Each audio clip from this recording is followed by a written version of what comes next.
Me dijo que acaba de venir de Nepal y que había pasado oro de contrabando, que era pan comido y que debería probarlo. Cargar con 25 kilos de oro es mucho más fácil hacerlo cuando sientes la adrenalina en tu cuerpo. Íbamos deprisa y superanimados por la emoción de estar en presencia de unos gángsters de verdad con pistolas. Al recordarlo, creo que ellos sabían de sobra dónde íbamos a acabar.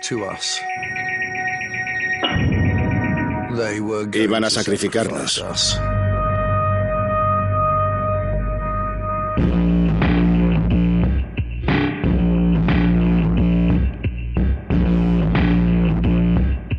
Encarcelados en el extranjero.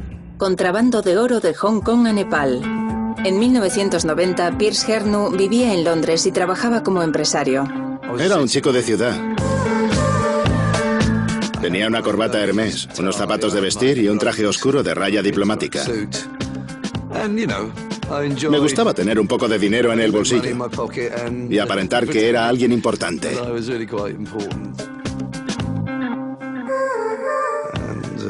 Era un urbanita, pero debido al entorno laboral, sufría mucho estrés. Trabajaba muchas horas y no tenía tiempo libre. No era algo que me gustase y creo que eso fue lo que provocó que a la larga cayera enfermo. Prácticamente me pasé un año tumbado en el sofá de mi madre, sufriendo una depresión de caballo. La depresión fue la consecuencia de no tener bastantes tiroides en mi sistema. No podía ni decir una sola frase, pero sí que podía caminar. Ese fue el punto más bajo de toda mi vida. Cuando hacía un poco más de calor en Inglaterra, me sentía mucho mejor. La tiroides produce calor corporal, y cuando estás en un clima cálido, tu deficiencia es mucho menor. Así que pensé que si me iba a un lugar con un clima más cálido, quizá me sintiera mejor. Y decidí irme de viaje. Quizá a Singapur, Malasia, y al final opté por Tailandia. Y es obvio que era algo muy positivo. Tan pronto aterricé en ese clima mucho más cálido y un mundo mucho más libre, me sentí muchísimo mejor. Resultó ser un paso acertado. Podría vivir así el resto de mi vida. Era una existencia idílica. Vivía en una casa de madera en la playa, jugueteando entre las olas en la orilla del mar durante el día, comiendo deliciosos manjares y bebiendo bastante temprano. También intentaba ligarme a las turistas más guapas. Durante esos 3 meses, mi vida era puro hedonismo. A veces volvía solo a casa, y otras no. Pero vivía una vida de juerga continua.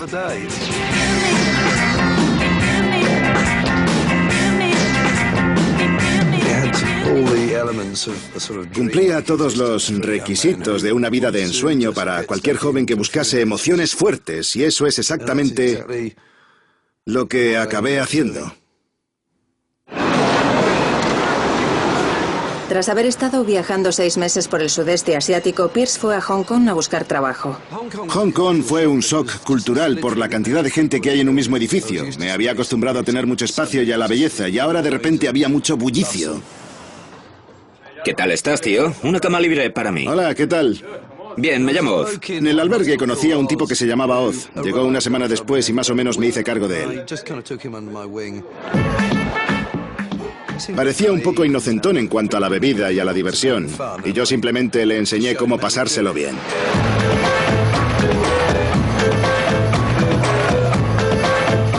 No es que yo fuera un experto, pero salimos de copas y aprendió rápidamente. Fue un alumno muy aplicado. Y pronto hicimos buenas migas. Nuestros recursos eran cada vez más limitados. Había malgastado casi todo mi dinero básicamente en alcohol. Estaba bastante claro que necesitaba trabajar si quería quedarme y no estaba dispuesto a volver a casa. Hola, tío, ¿cómo te va? ¿Quieres hacerme un favor? Te traeré una birra. Brett se alojó entonces en el albergue. Organizaba tours guiados para turistas alemanas, ya que hablaba alemán aunque era americano. Ese tipo era muy pequeño, casi como un enano. Tenías que haber visto a su esposa, parecía de la NBA. Medía más de 2 metros, era gigantesca. Desde el principio no es que fuera un tipo que me cayera bien, era bastante escandaloso. Literalmente un chillón. Sí, a eso mismo me refiero. Era un fanfarrón, y a mí esa clase de tíos no me caen bien. Pero poco a poco empezamos a hablar, y después me comentó que lo de guía turístico no era su única fuente de ingresos. ¿Queréis conseguir un poco de dinero? Si queréis ganaros un pastón, tenéis que meteros en el oro. ¿Oro? ¿Meternos dónde? Nos confesó que había introducido oro en Nepal, y eso parecía algo extraordinario.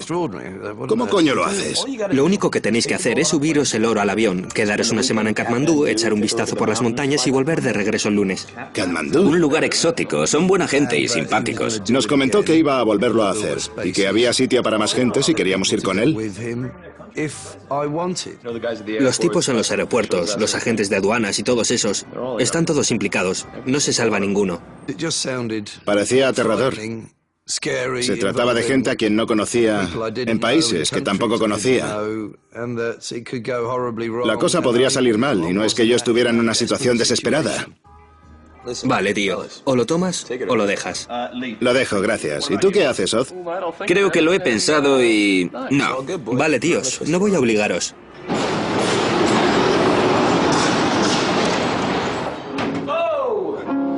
¿Estáis bien, chicos? Hola, tío. ¿Quién quiere tomar una birra? No bebo, tío. Desapareció durante una semana, no nos dijo dónde se iba. Y volvió con un fajo de dólares. Un fajo abultado de dólares. Nos quedamos perplejos. Oz y yo estábamos sentados delante de él y pensamos que era mucho dinero. En realidad eran $2000. No era para tanto, pero para la gente que está de paso y sin apenas dinero, era como un salvavidas. Fue muy tentador. Solo un fin de semana. No era muy difícil. Y el dinero en la palma de tu mano. Pan comido. Y desde ese día estuvimos predestinados al fracaso. Oz y yo le dijimos a Red que contase con nosotros para la próxima vez. Y se alegró. Y nos dijo que el siguiente paso consistía en acompañarle una noche a Chungking Mansions, un edificio de pisos de mala fama donde se practican toda clase de horrendas actividades.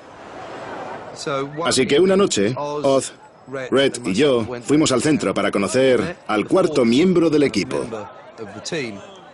Chicos, este es Eric, es francés, por si acaso no os habéis dado cuenta. Era un tipo que se llamaba Eric y era maître. En un restaurante en Hong Kong, un tipo simpático, nos llevábamos muy bien con él. Vámonos. Lo mires por donde lo mires, era un poco raro. En cierta manera parecía un chiste, como los que empiezan, había un inglés que era Joe, un americano que era Red, un australiano que era Oz y un francés que acabábamos de conocer llamado Eric. Y todos nos dirigimos hacia ese bloque de pisos tan chungo para conocer a dos gángsters nepaleses mucho más chungos.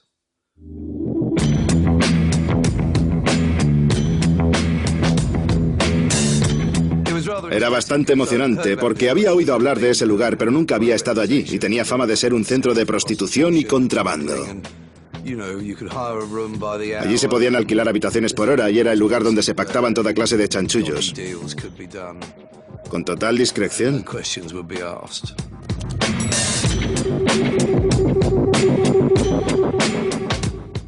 Y subimos al ascensor hasta una de las plantas más altas para vernos con dos tipos nepaleses que nos estaban esperando.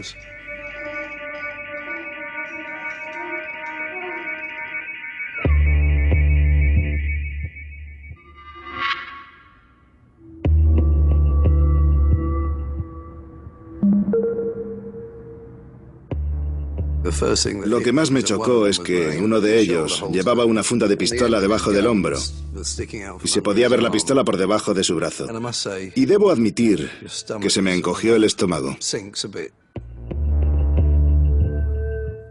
Pero poco a poco me di cuenta de que de repente nos habíamos metido en la boca del lobo. Y teníamos que demostrar una conducta impecable.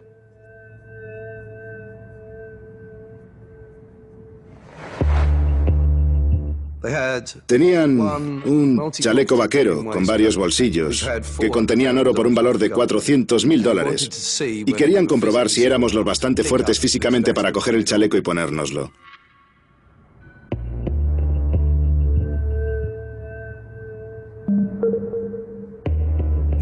Pesaba más de 25 kilos.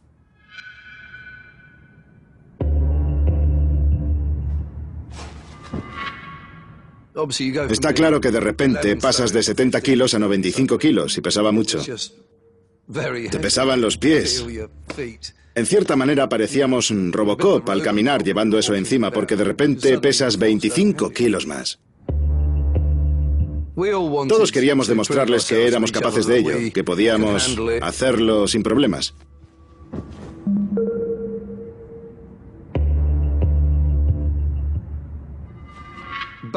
Todos éramos bastante fuertes físicamente y todos lo demostramos. Y les convencimos de que podríamos ser unas mulas de primera. Mi única pregunta era, ¿qué pasa si nos pillan?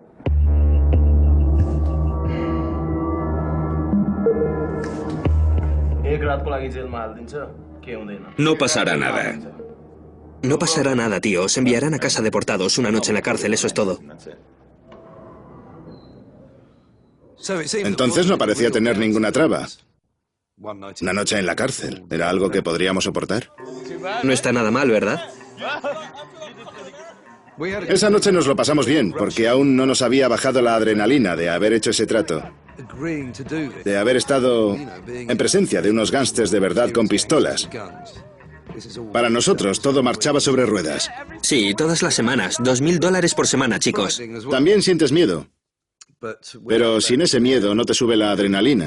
Así que todo forma parte de esta aventura que cada vez era más emocionante.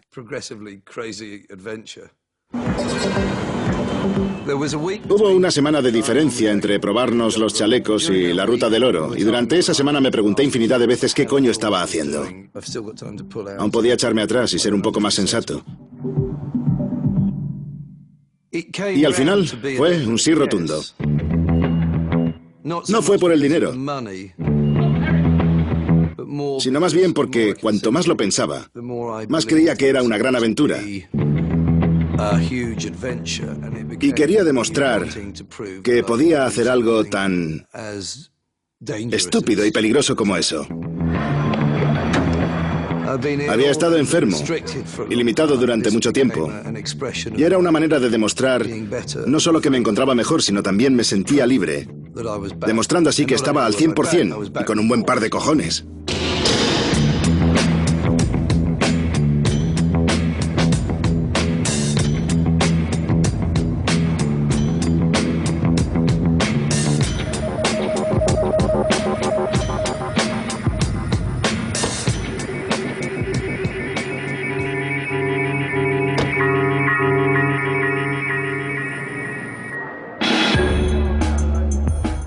El plan consistía en llegar al aeropuerto, facturar, ir a la sala de preembarque, y allí nos encontraríamos con alguien que nos daría el oro en los aseos. Al llegar este momento, nos pusimos muy nerviosos. Había mucha tensión. Estábamos allí sentados esperando, pensando, ¿dónde está ese tipo? El primer grupo de personas de nuestro avión ya habían sido trasladados en autobús y habían pasado por la pista hasta llegar al avión, y ese tipo aún no había dado señales de vida. Pensaba, ¿qué coño está pasando aquí?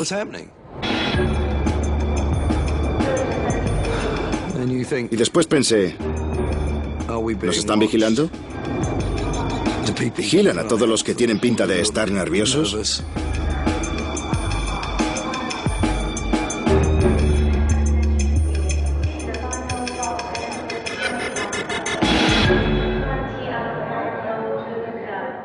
Y al final apareció en el último momento.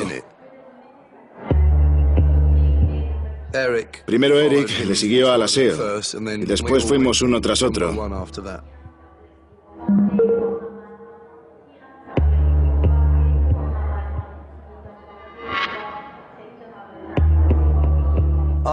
Era casi como si estuviera obligándome a hacer algo que fuera en contra de mi naturaleza.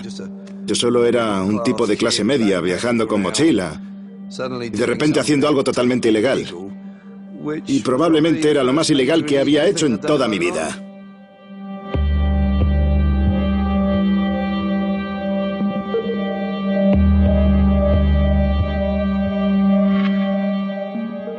El tipo estaba fuera de uno de los cubículos y dentro en el suelo estaban los chalecos vaqueros que contenían el oro.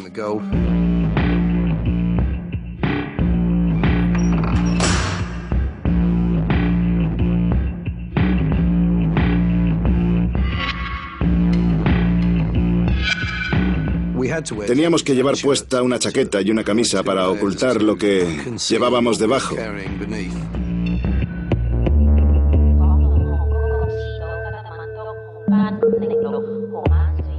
Me miró de arriba a abajo y me dijo, sí, está bien. Y yo me miré en el espejo y ante mí había un tipo de aspecto pálido, un poco sudado y con los ojos como platos que me miraba y me preguntaba, ¿de verdad crees que esto es una buena idea? Última llamada del vuelo 506 a Katmandú. Por favor, todos los pasajeros se dirijan a la puerta de embarque. Última llamada del vuelo 506 a Katmandú. Entonces me di cuenta de que ya no podía echarme atrás y que tenía que seguir adelante. Más que nada era un pavor intenso. Miedo a lo desconocido. De no saber en lo que me estaba metiendo.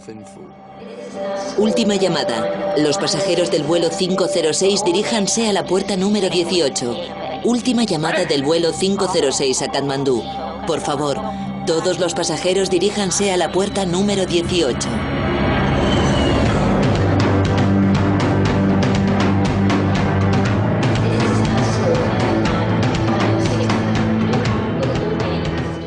No queríamos llamar la atención, pero fuimos los últimos pasajeros en subir al avión, retrasando a todo el mundo, incluso el despegue del vuelo.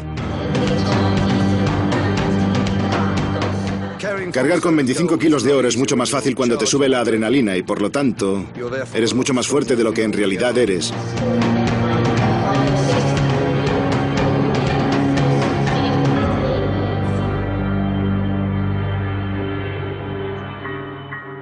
Tengo un vago recuerdo de Red diciéndonos que creía que el chaleco pesaba más de lo habitual. Y ese fue el único indicio de que quizá lleváramos la carga máxima que una persona puede cargar.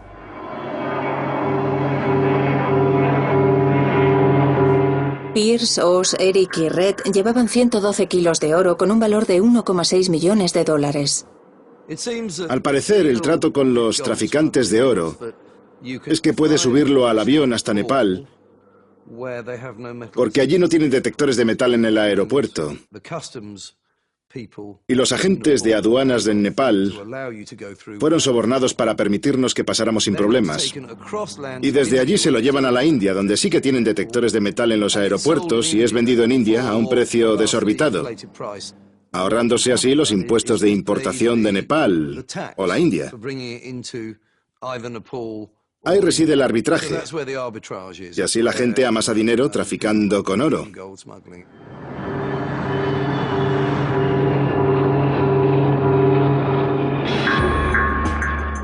Al bajar del avión hace un calor horrible.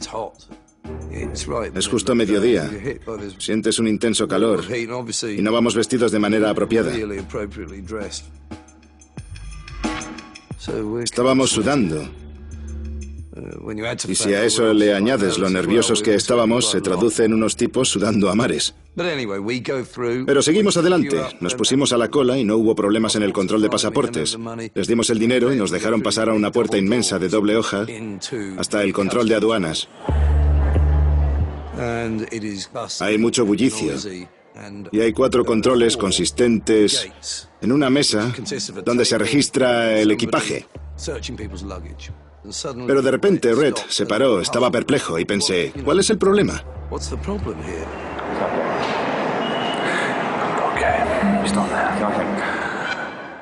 El problema era que le habían dicho que pasara por el control número 4. Pero el tipo que siempre está allí, el tipo que estaba a cargo del puesto de control número 4 no estaba, y en su lugar había una mujer vestida con un sari azul. No he tenido ningún problema las veces que lo he hecho. Lo he hecho 3 o 4 veces y siempre ha estado ahí el mismo tipo. Toda la culpa es tuya, gilipollas. No te obligué a que pasaras el oro, querías el dinero. Cállate, no menciones el dinero. Fueron 3 o 4 minutos, pero duraron toda una eternidad, durante los cuales intentamos parecer serenos, tranquilos, sin movernos y sin llamar demasiado la atención. A la vez que hablábamos entre nosotros y nos preguntábamos, ¿qué vamos a hacer? No podemos quedarnos aquí. Red, ¿cuál es el puto trato? No sé cuál es el puto trato. Y al final... Maldito puñado de gilipollas. Miramos a la mujer con el sari morado y ella se percató de que estábamos pasando un mal trago y ella ha hecho una señal. ¿Qué significa eso? ¿Lo sabes? ¿Y yo qué coño voy a saber? El vestido, el sari. No tengo ninguna puñetera buena idea. No es mi idea. Esto es una mierda. Si no tienes una idea mejor, entonces ¿por qué no cierras el pico?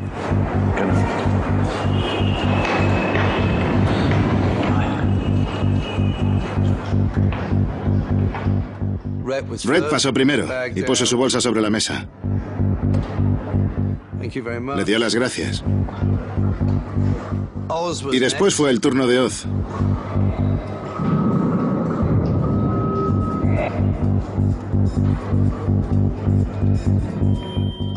Yo fui el último. Hubiera preferido no serlo, pero la cosa parecía ir bien. Hasta que de repente, en la otra parte de la sala de aduanas... ¡Alto!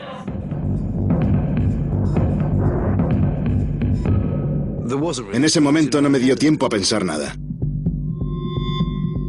Ni tampoco entendí lo que estaba pasando hasta que vi a un tipo bajito, con bigote. Cogió a Eric. Mis peores pesadillas se estaban haciendo realidad. Y el tipo sacó un detector de metales. Y la alarma del detector saltó como la alarma de un coche.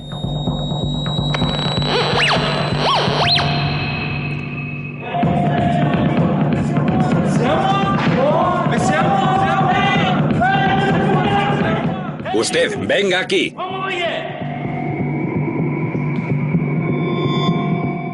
Tuve que caminar hacia él. Pero pensé, ¿qué otra cosa puedo hacer? Y nos empujó a los dos hacia una pequeña sala que había a un lado del control de aduanas, con unas caras súper pálidas. Habíamos entrado en shock. Entramos en la sala y allí se armó la de San Quintín.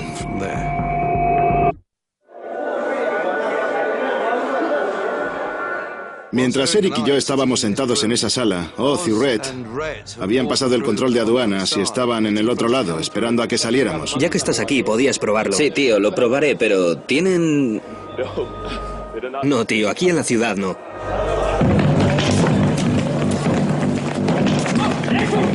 ¡Soltadme! Vale, basta.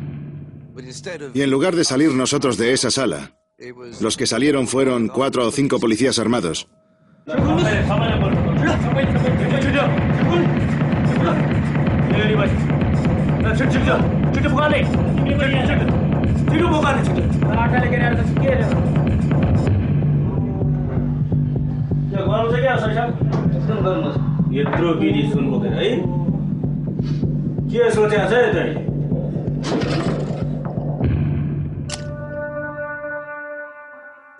Y mientras se disponían a rajar el chaleco, en ese preciso instante me sentí fatal y de repente pensé, espera un momento. Espero que sea oro lo que llevamos en el chaleco y que no haya un par de paquetes de heroína también.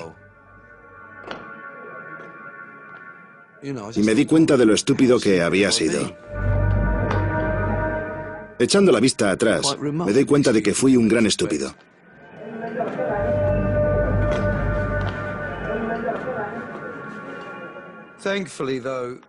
Menos mal que no hubo rastro de esos paquetes de polvo blanco.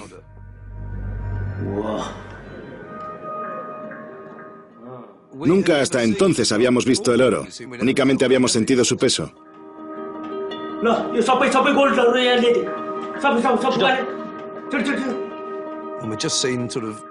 Habíamos visto los bolsillos del chaleco donde estaba el oro, pero ver lo que habíamos intentado pasar era toda una revelación.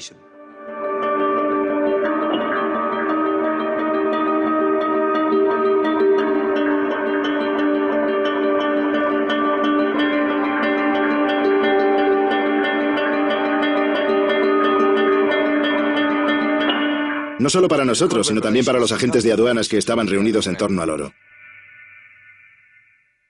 Posteriormente supimos que fue la cantidad más alta de oro en toda la historia de contrabando de oro en Nepal. Y obviamente estaban bastante sorprendidos por la cantidad que nos habíamos atrevido a pasar clandestinamente en su país. Trajeron unos formularios que estaban escritos en nepalés y que querían que firmásemos. Pero no sabíamos lo que había escrito en ellos y tampoco teníamos un representante legal, no teníamos nada.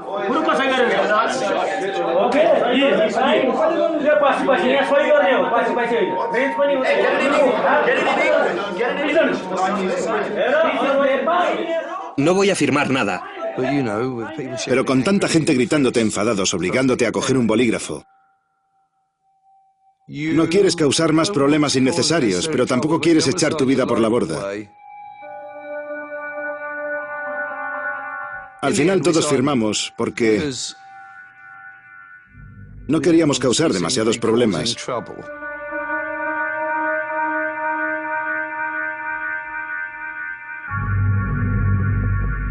Lo siguiente que ocurrió fue que, y esta fue la única vez que me enfrentaba a una situación tan delicada y difícil,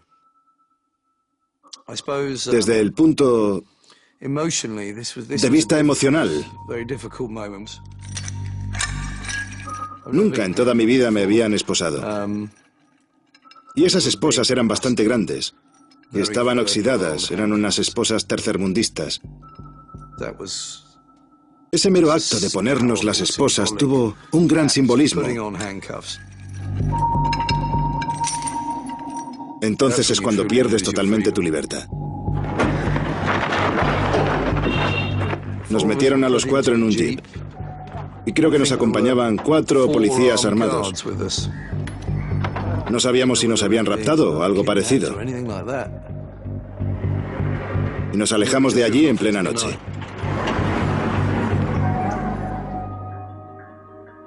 Estaba oscuro y no podíamos ver el país donde habíamos aterrizado. Al final, el vehículo se detuvo delante de una especie de muro y nos empujaron a los 4 por un hueco que había en ese muro. Estábamos en la cárcel. Nos dimos cuenta de que nos habían metido en la cárcel y estaba oscuro, pero podíamos ver filas de hombres tumbados en el suelo, durmiendo por todas partes. Creíamos que nos iban a dejar en una especie de sitio de espera antes de echarnos del país al día siguiente. Eso era lo que esperábamos.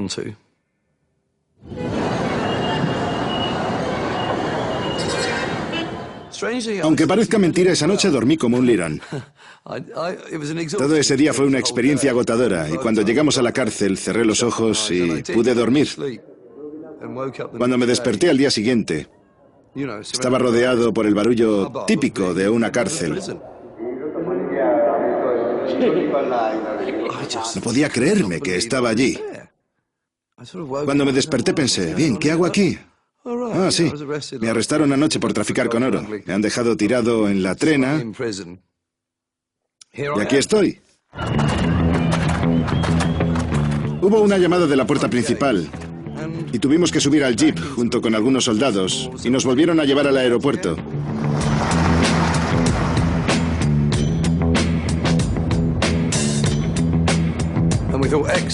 Creíamos que eran noticias excelentes, sí, una pequeña estancia en la cárcel. Habían confiscado el oro y ya estaban contentos. Seguramente iban a meternos en el primer vuelo que saliera. Largaos de aquí, imbéciles, en el primer vuelo a casa.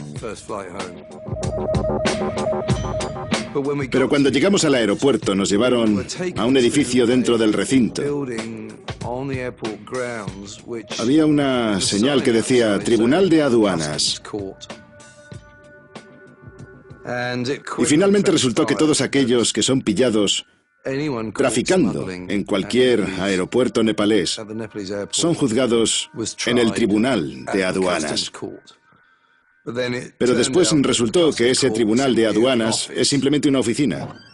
Una oficina de 3 al cuarto, bastante pequeña y con un poco de papeleo. El juez en realidad era el jefe de aduanas, que era el tipo que nos había arrestado la noche anterior. Y pensamos que todo era una broma pesada, porque yo esperaba que, si íbamos a ir a juicio, entonces esperaba que me llevaran a un lugar que se pareciera a un tribunal, ante alguien que pareciera un juez. No supimos cómo reaccionar. Estábamos solos en la otra punta del mundo, donde nos gritaba el tipo que nos había arrestado y que a su vez era nuestro juez. Y ese era un sistema judicial que desconocía por completo.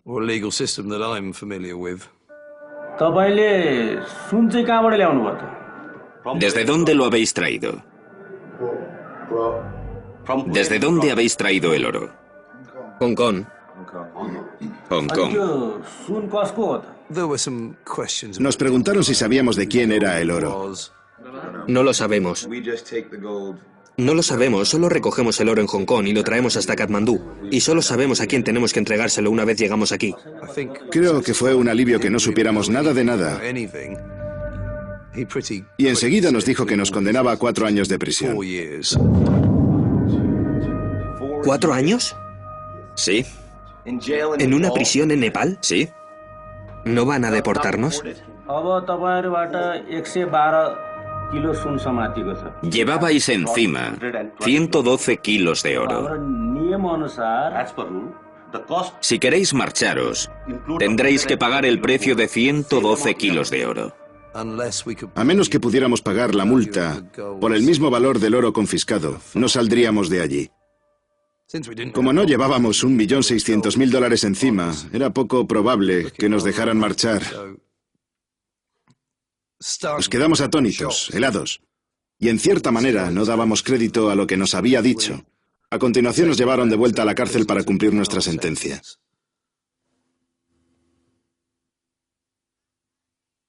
Éramos incapaces de comprender lo que nos había pasado en las últimas 48 horas.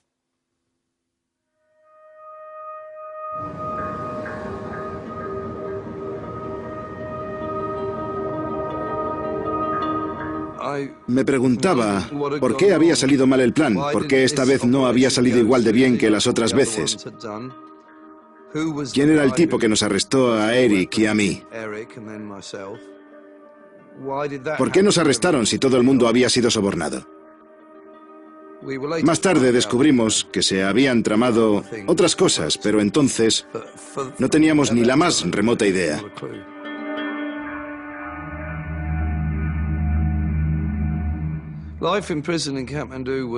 La vida en una cárcel en Katmandú era un espanto. No sabíamos qué tipo de violación encontraríamos.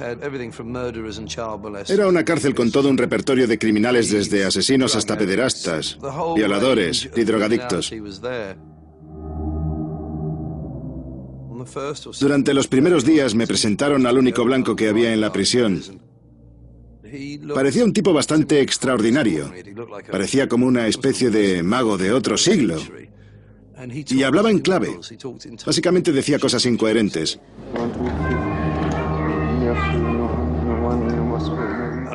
Me enteré de que había sido traficante de oro y que había estado en la cárcel casi 4 años. Y se le había ido la olla, lo cual era bastante aterrador, porque mi peor temor era sufrir una depresión o quedarme incomunicado de mi familia y amigos. No sabía lo que me iba a enfrentar mentalmente y, al parecer, tenía muchas posibilidades de que en un futuro podría perder la chaveta.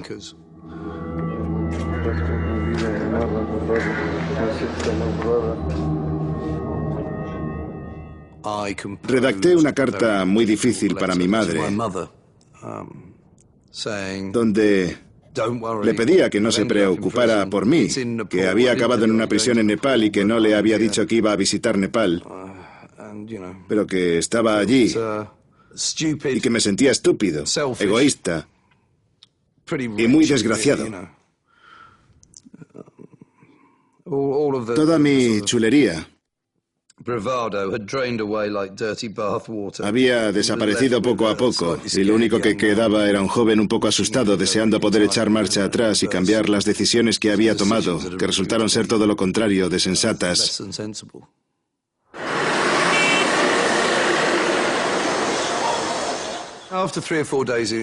Al cabo de 3 o 4 días de estar en la cárcel recibimos la visita de un americano que quería hablar con Red y que se llamaba Ian, y era un tipo que Red había conocido en anteriores ocasiones. ¿Cómo te va, tío? ¿Cómo te va, tío? Estoy en una cárcel nepalesa, una puta mierda. Te traigo cosas de parte de los chicos y de los peces gordos. ¿Qué has traído? Trabajaba para los gángsters nepaleses y había traído comida, unas sábanas, y su mensaje básicamente era que en Nepal todo es posible, sabían con quién hablar y sobornarían a unas cuantas personas. El dinero habla, decía, y nos sacarían de allí.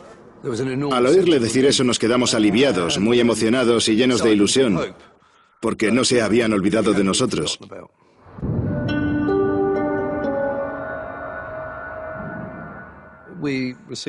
Recibíamos visitas regulares de Ian cada 7 o 10 días, con más dinero y comida. Continuaba prometiéndonos que nuestra salida estaba a la vuelta de la esquina, y seguíamos esperando ilusionados hasta que, al final, las semanas se convirtieron en meses. Y entonces, al cabo de 3 meses, no apareció para la visita que tenía prevista. Y nadie nos visitó desde entonces. Uno de nuestros amigos en la cárcel, un tipo nepalés que era traficante de plata, nos explicó cómo funcionaba el sistema nepalés. Si estás en la cárcel... Sí. Más de 3 meses... No puedes apelar. 3 meses, si estamos en la cárcel durante 3 meses más. Podemos apelar tras 3 meses de estar encarcelados, ¿no? Si no presentabas tu apelación dentro de los 3 primeros meses de estar en la cárcel, entonces ya no tenías derecho a apelar. 3 meses, 3 meses. No puedes apelar. No podemos apelar, tío. Los 3 primeros meses ya habían transcurrido y los gángsters nepaleses nos pidieron que nos mantuviéramos callados y que después de los 3 primeros meses nos sacarían de allí. Así que nos habían dejado sin ninguna posibilidad de salir. Ahora estaba claro que esos tipos nos la iban a jugar desde el principio. Y ahora teníamos que buscar otros medios para salir de allí sin tener que quedarnos encerrados 4 años. Al tener que enfrentarse a 3 años y medio de cárcel, Pierce pidió ayuda a un familiar suyo. El tío Tony no era en realidad mi tío. Era un primo segundo, pero para mí era como si fuera mi tío. También estaba al corriente de que mi tío había trabajado en las fuerzas aéreas británicas con una destacada carrera y que después pasó a participar en misiones secretas y a mis ojos era más bien como James Bond. Era como un héroe para mí. Recibí una llamada de la puerta principal donde me esperaba Tony. Llevaba puesta una chaqueta Barbour verde, la misma que solía llevar en su granja. Fue un momento conmovedor porque de repente un miembro de mi familia había ido hasta allí para intentar sacarme a mí y a mis amigos. Tony había hecho sus propias indagaciones y sabíamos que una vez al año, por el cumpleaños del rey, este por compasión otorga un indulto a ciertas personas. Tony nos proporcionó papel para redactar una carta a Su Majestad en la que le pedíamos que nos liberara por su cumpleaños. Sabemos que somos culpables, pero estamos arrepentidos y queremos regresar a casa.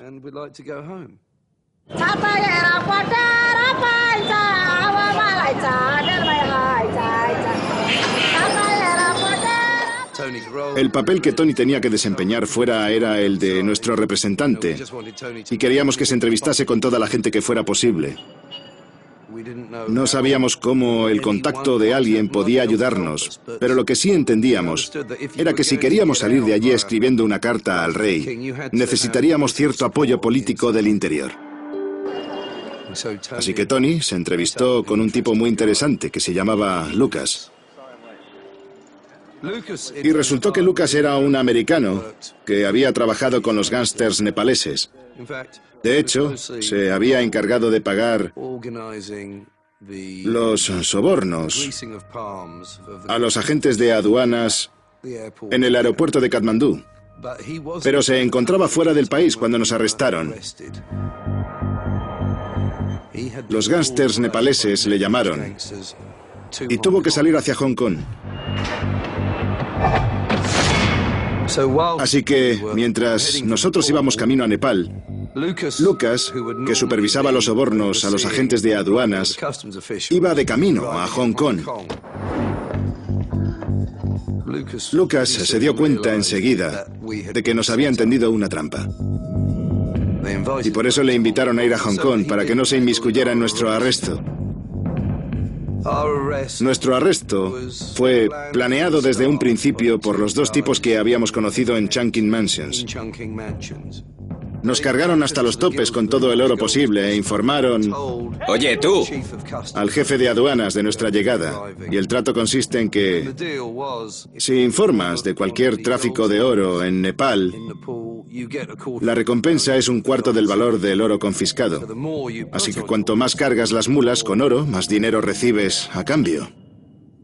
Nosotros acabamos 4 años en Chirona y ellos acaban extremadamente ricos.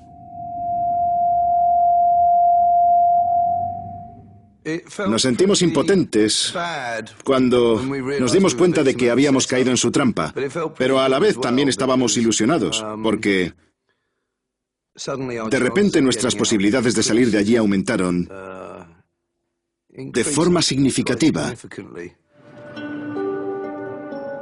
Lucas tenía contactos, o por lo menos eso era lo que decía, en casi todos los departamentos gubernamentales, hasta el primer ministro y por encima de él. Le dijo a Tony en su primer encuentro que estaba muy interesado en ayudarnos a salir y que haría todo lo que estuviera en su mano para sacarnos de allí, para así fastidiar a los que nos metieron allí.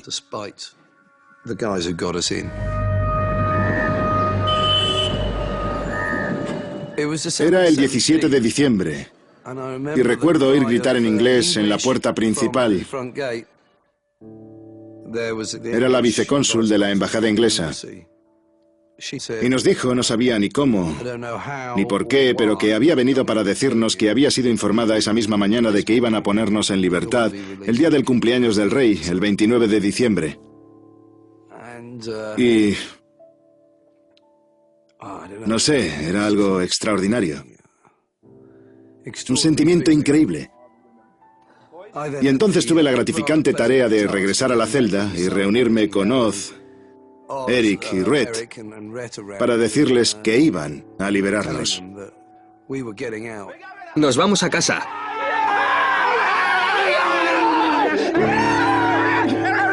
Eric, súbetelo a hombros. Por culpa de una estupidez acabamos allí dentro, pero fuimos muy afortunados al salir de allí. Sentimos un gran alivio porque parecía que nuestra terrible pesadilla llegaba a su fin.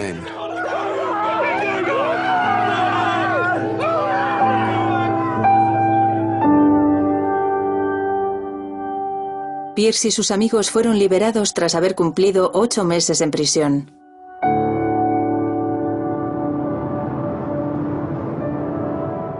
Pierce vive ahora en Londres y trabaja como periodista. Fui en busca de aventura. Pero mi plan de demostrarme a mí mismo de lo que era capaz no podía haber acabado peor. Sigo soñando. Y en mis sueños intento pasar algo de contrabando, pero siempre fracaso en el intento y acabo en la cárcel. Y allí cuento los días. No es que sea un sueño agradable. No quiero volver a experimentar la sensación que se siente al pasar algo de contrabando, ni pienso intentarlo otra vez.